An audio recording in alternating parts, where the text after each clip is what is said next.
നോക്കാം പ്രധാന വാർത്തകൾ.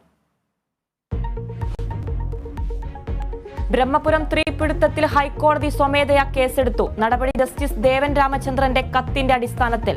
കേസ് നാളെ പരിഗണിക്കും. സ്ഥിതിഗതികൾ നിയന്ത്രണ വിധേയമെന്ന് മന്ത്രി MP രാജേഷ്. മനഃപൂർവ്വമുണ്ടാക്കിയ തീപിടുത്തമെന്ന് പ്രതിപക്ഷ നേതാവ്.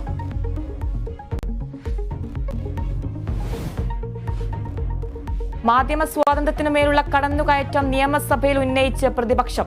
മാധ്യമ സ്വാതന്ത്ര്യം അസത്യമറിയിക്കലുള്ള സ്വാതന്ത്ര്യമല്ലെന്ന് മുഖ്യമന്ത്രി. ഏഷ്യാനെറ്റിലെ പോലീസ് നടപടി നിയമവാഴ്ചയുടെ ഭാഗമായുള്ള പരിശോധന മാത്രമെന്നും മറുപടി. മാധ്യമ സ്വാതന്ത്ര്യം എന്നത് അസത്യം അറിയിക്കാനുള്ള സ്വാതന്ത്ര്യമല്ല, മറിച്ച് വായനക്കാരന്റെ സത്യം അറിയാനുള്ള സ്വാതന്ത്ര്യമാണ്. അത് സർക്കാർ പരിരക്ഷിക്കും.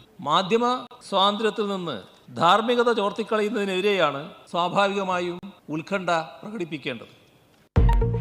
തെറ്റ് ചെയ്താൽ ശിക്ഷിക്കാൻ SFക്ക് എന്ത് അധികാരമെന്ന് പ്രതിപക്ഷം. മുഖ്യമന്ത്രിയുടെ സന്ദർശനത്തിന്റെ ഭാഗമായി വീണ്ടും കരുതൽ തടങ്കൽ. പാറശാലയിൽ 3 യൂത്ത് കോൺഗ്രസ് പ്രവർത്തകർ കസ്റ്റഡിയിൽ. നെയ്യാറ്റിൻകരയിൽ മുഖ്യമന്ത്രിക്ക് നേരെ യൂത്ത് കോൺഗ്രസിന്റെ കരിങ്കൊടി.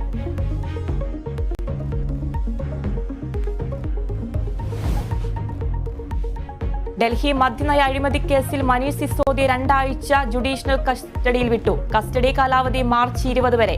ജാമ്യാപേക്ഷയിൽ വെള്ളിയാഴ്ച വാദം കേൾക്കും.